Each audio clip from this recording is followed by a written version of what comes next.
Uno de los movimientos más significativos que realiza Kant en esta tercera y última crítica es la distinción entre la facultad de juzgar reflexionante y la facultad de juzgar determinante. Como habíamos visto, y como él lo dice también en el texto, la facultad de juzgar en general es la capacidad de pensar lo particular en cuanto contenido bajo un universal. Sin embargo, esa posibilidad de pensar la relación entre particular y universal puede darse de dos maneras según la dirección en la cual se establece esa relación. Entonces, en la facultad de juzgar determinante, que es la misma que vimos en la crítica de la razón pura y que también se encuentra en la crítica de la razón práctica, aunque aplicada ahí a los juicios morales, en esa lo que hay es que cuando ahí lo universal es dado, ¿no? La ley es dada, y la facultad de juzgar entonces lo que hace es subsumir el particular a esa ley universal que ya están dados. Por lo tanto, la facultad de juzgar determinante no tiene la necesidad de pensar por sí misma cuál es esa ley bajo la cual se puede subsumir un determinado particular. En ese sentido, pues la facultad de juzgar determinante es la de la crítica de la razón pura, ¿no? Donde el universal venía dado por el concepto puro del entendimiento y categoría, y el particular entonces es lo que se presenta en la intuición. Por su parte, la facultad de juzgar reflexionante es aquella donde lo particular es lo dado. Y la facultad de juzgar entonces tiene que encontrar el universal o la ley que pueda subsumir a ese particular. Ella es importante porque no todo lo que aparece fenoménicamente en la naturaleza es determinado por las leyes trascendentales universales de la naturaleza. Entonces aquí es donde llegamos a uno de los puntos más interesantes, a mi modo de verlo, de la filosofía crítica kantiana. Y es que cuando Kant introduce el concepto de una facultad de juzgar reflexionante, se está dando cuenta que el concepto de experiencia posible que construyó en la crítica de la razón pura es limitado. No puede dar cuenta de todas las experiencias empíricas, efectivas, que finalmente pueden ocurrir. ¿Sí? El concepto de experiencia posible está acotado a la forma de fenómenos que son muy generales, pero no puede dar cuenta de absolutamente todas las particularidades y singularidades de lo que ocurre o existe en la naturaleza. Entonces, aquí Kant se enfrenta al problema de la contingencia, ¿no? De que la naturaleza, a pesar de que tiene leyes universales que la rigen, es posible que en ella ocurran cosas de manera contingente. Que recuerden que contingencia además se opone a necesidad, ¿sí? Contingencia es algo que ocurre sin tener una razón universal, ¿no? Una justificación universal. ¿Sí? Lo contingente es lo que puede ocurrir o no, mientras que lo necesario es lo que tiene que ocurrir siempre de esa misma manera. Entonces aquí Kant se está enfrentando al problema de la contingencia en la naturaleza, y sobre todo cómo puede dar cuenta de su sistema, ¿no? su forma de pensamiento crítico, cómo puede dar cuenta de una naturaleza donde hay contingencia, ¿no? Porque el sistema kantiano es un sistema donde lo que encontramos es leyes universales y necesarias, y sin embargo aquí nos está diciendo que en la naturaleza hay contingencia. Entonces, ¿cómo es que esas dos cosas pueden ¿cuál es la palabra? Reconciliarse? ¿Cómo se puede reconciliar la universalidad y necesidad de la razón con la contingencia que efectivamente se puede experimentar en la naturaleza? Y entonces ahí tenemos que pasar de la experiencia posible que fue esbozada en la primera crítica a la experiencia efectiva, ¿no? Ya no puede seguir pensando entonces nada más en términos de lo a priori, sino que ahora sí Kant tiene que prestarle atención a la experiencia a posteriori, a la experiencia empírica como tal, ¿sí? A todo aquello que en efecto ocurre y que por lo tanto es desde ahí que él tiene que ir a ver cuáles son las leyes posibles de esa facultad que juzga todo eso que es singular y contingente en la naturaleza.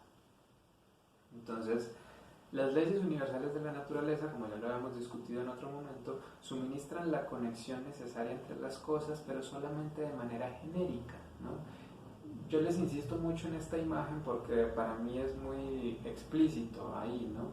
Que en la mecánica newtoniana no hay cuerpos diferenciables, sino que únicamente hay puntos moviéndose. Entonces, en esa medida, son leyes que trabajan con una naturaleza genérica, ¿no? Que no distinguen entre unas y otras cosas. Sin embargo, hay leyes empíricas infinitamente diversas que son contingentes para nuestra facultad de conocer. Es decir, que no les podemos dar un fundamento de necesidad y universalidad válido, ¿no? Que satisfaga los criterios de la razón y del entendimiento.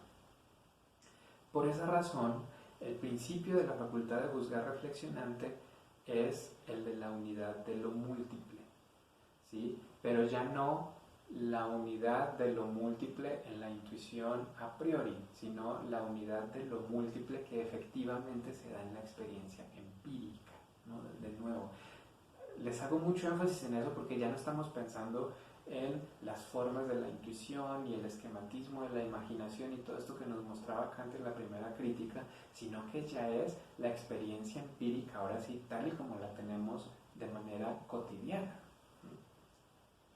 Entonces, la unidad de lo múltiple, de modo que la experiencia contingente pueda ser subsumida en leyes empíricas. Y esas leyes empíricas pues no son a priori, justamente porque son empíricas, que a su vez pueden unificarse en leyes empíricas más generales y así hasta poder entonces conectarse con las leyes trascendentales a priori que se encuentran en el pensamiento, ¿no? Ese sería el objetivo o el ideal de la facultad de juzgar reflexionante, ¿no? Poder partir de todas las experiencias empíricas singulares, construir leyes empíricas de ellas que vayan siendo cada vez más y más generales hasta que de pronto ya podemos llegar ahora sí a las leyes trascendentales que encontramos en el entendimiento.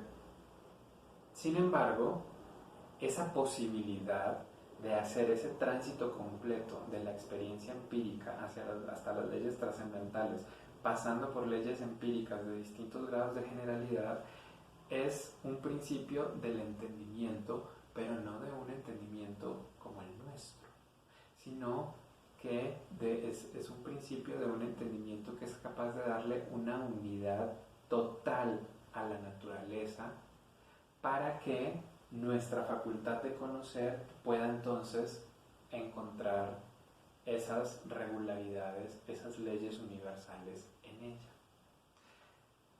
En esa medida entonces la facultad de juzgar reflexionante tiene que darse un principio que es válido únicamente para sí misma, más no para la naturaleza y el conocimiento de ella, ¿sí? Entonces aquí es donde aparece la importancia de la creencia racional que vimos en la sesión anterior, porque se necesita de la idea de un Dios creador, ¿no? Un Dios que creó y dispuso la naturaleza de una determinada forma y que por tanto fue quien le dio a ella esas leyes universales, de manera tal que ese mismo Dios que también nos creó a nosotros y nos dotó de ese entendimiento y razón, pudiésemos entonces encontrar esas leyes, ¿sí? Pero eso en términos de todo lo que venía en referencia a la crítica de la razón pura, ¿no? ¿Cómo es que nosotros, que somos una racionalidad finita con una intuición sensible, podemos llegar en efecto a encontrar esas leyes universales, válidas, a priori objetivas de la naturaleza? Sin embargo, cuando ya empezamos la contingencia, entonces Kant se enfrenta con una noción de naturaleza que no es nada más aquello que puede ser configurado por el entendimiento. Es decir, el concepto de naturaleza se ensancha y ya no es nada más lo que el entendimiento y la crítica de la facultad de juzgar decían que era la naturaleza, es decir, un conjunto de leyes universales y necesarias, sino que ahora ya tenemos que empezar a ver la naturaleza en su singularidad y particular propias, y eso solamente se puede poner en evidencia a través de la experiencia empírica. Ahora, ese principio entonces que tiene la facultad de juzgar reflexionante es el principio de conformidad a fin de la naturaleza en su diversidad, donde el fin indica un fundamento de efectividad, no de la mera representación, sino de la existencia efectiva del objeto.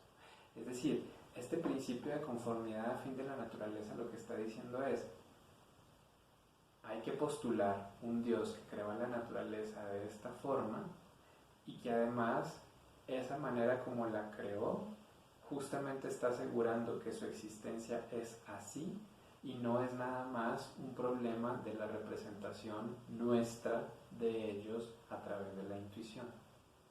Sin embargo, todo esto es nada más un postulado, es algo que se postula, ¿no? Que hay un Dios que creó la naturaleza y creó a los seres humanos, y entonces allí está cuál relación de conocimiento entre ellos. ¿Sí? Por eso, de nuevo, la importancia de que Kant habla en el ensayo anterior de la creencia racional. Tenemos argumentos racionales para defender pensar a Dios, ¿sí? Aunque no podamos conocerlo como tal. Ese principio entonces solamente se puede usar para pensar el enlace de todos los fenómenos contingentes de la naturaleza. Si nada más estamos hablando de las leyes naturales universales y de la mecánica newtoniana, ahí no tenemos que meter a Dios. ¿Sí? Ahí no tenemos que meter ese principio de conformidad a fin de la naturaleza. Por eso es que la mecánica newtoniana y las leyes universales se quedan con la facultad de juzgar determinante. Pero cuando ya estamos hablando de la experiencia empírica y de la contingencia de la naturaleza, ahí sí tenemos que meter el principio de conformidad afín, y ahí es donde entonces lo que se juzga a partir de la facultad de juzgar reflexionante. Hay entonces una unidad legal de todas las leyes particulares que para nosotros es completamente insondable, ¿no? No la podemos llegar a conocer con certeza y de manera objetiva, pero sí la podemos pensar. Podemos pensar que en efecto hay una unidad legal de todo, aunque esa unidad se encuentre en esa racionalidad, en esa intuición intelectual que es Dios, y que nosotros no podemos llegar a saber cómo es esa unidad.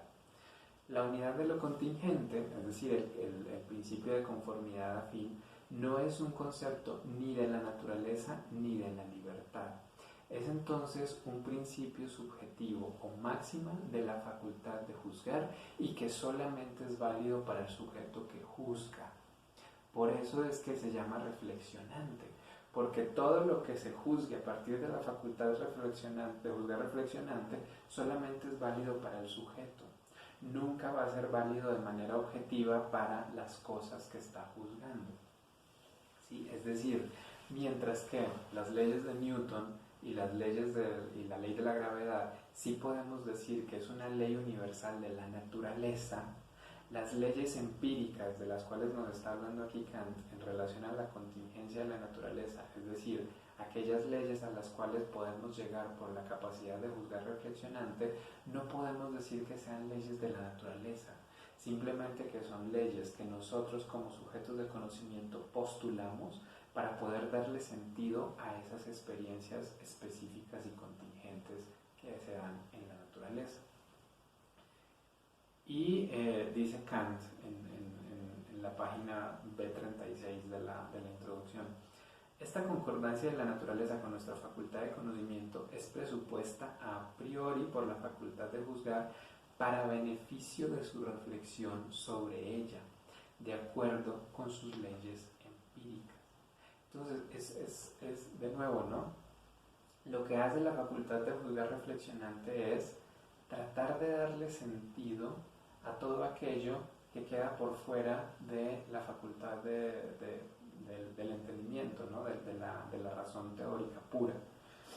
Y entonces hay que tratar de ver cómo es que se puede mantener esa unidad de todo lo que aparece fenoménicamente, porque si no, entonces estaríamos diciendo que no hay una unidad en la realidad, sino que la realidad es fragmentada, y eso no es un sistema, eso ya sería un agregado de cosas, y entonces ahí, al menos para las exigencias kantianas, no podría haber filosofía, ¿no? Entonces por eso tiene que pensarlo todo como una unidad, porque aquí está la exigencia del sistema, y el sistema siempre es una unidad con un principio básico fundamental dado. Entonces, ¿cómo podemos entender esta unidad de lo contingente? Y aquí hay un ejemplo muy claro de las ciencias, y sobre todo de las ciencias de la vida de la época kantiana, que es la taxonomía de Linneo. Entonces, ¿de qué manera postula Linneo criterios para agrupar las plantas y decir, estas plantas son de la misma especie y se distinguen de estas otras, pero están relacionadas entre sí? Pues a partir de características morfológicas de las plantas, particularmente a partir de las estructuras sexuales de las flores. Entonces, Linneo, a partir de ese estudio morfológico de las flores, empieza a determinar una serie de criterios, los cuales determinan, ¿sí?, qué plantas pertenecen a una determinada especie y cómo se pueden agrupar esas distintas especies en géneros, en familias, en órdenes, y así hasta pues cubrir todo el reino vegetal. Pero entonces ahí no podemos decir que hay como tal leyes de la naturaleza, ¿no? O sea, las leyes de la mecánica newtoniana no nos explican cómo se formaron esas estructuras particulares de las flores. Sin embargo, el hecho de que podamos ver que esas estructuras aparecen de manera regular en un grupo determinado de plantas y que hay variaciones que muestran que entonces ahí se comparten relaciones entre grupos cada vez más grandes, nos está mostrando que entonces hay una suerte de leyes, pero ya a un nivel bajo, ¿no? Ya no leyes universales que actúan en toda la naturaleza, sino leyes que nada más se pueden encontrar en este dominio específico, que es el de la forma de las estructuras sexuales en las flores de las plantas, ¿sí? Entonces, a eso es a lo que se refiere Kant con lo contingente, ¿no? No todas las flores siguen el mismo patrón, hay distintas maneras de organizar eso. Y eso es justamente lo que ve Linneo cuando empieza a analizarlas y a agruparlas. Entonces, la taxonomía es un muy buen ejemplo para Kant de lo que ocurre con la facultad de juzgar reflexionante. No puede utilizar los conceptos del entendimiento, sino que a partir del análisis específico de estas estructuras de las flores, dice, toda esta especie tiene tal estructura, y esa es su ley empírica que junta a esa especie. Pero ahora resulta que hay varias especies que comparten otro rasgo, entonces todas estas especies comparten este rasgo y por lo tanto componen el género tal. Pero resulta que hay varios géneros que comparten otro y entonces se pueden acomodar en un orden y otros en una familia y en un orden, y así hasta llegar al reino. Esa es la unidad de lo contingente. No se puede explicar a partir de las leyes universales como son las leyes de la mecánica newtoniana, pero aún así hay una regularidad en la manera como eso se dispone y organiza. Y por último, solamente la facultad de juzgar reflexionante entonces hace posible el tránsito de la libertad a la naturaleza requerido para cerrar el sistema, porque solamente la facultad de juzgar reflexionante puede pensar efectivamente en esta conformidad de fin a la naturaleza que se requiere para cobijar todo bajo un mismo sistema. Es decir, que tanto la unidad de conformidad a fin como la unidad dada por las leyes universales de la naturaleza tienen todas una misma fuente, que es Dios como creador de todo el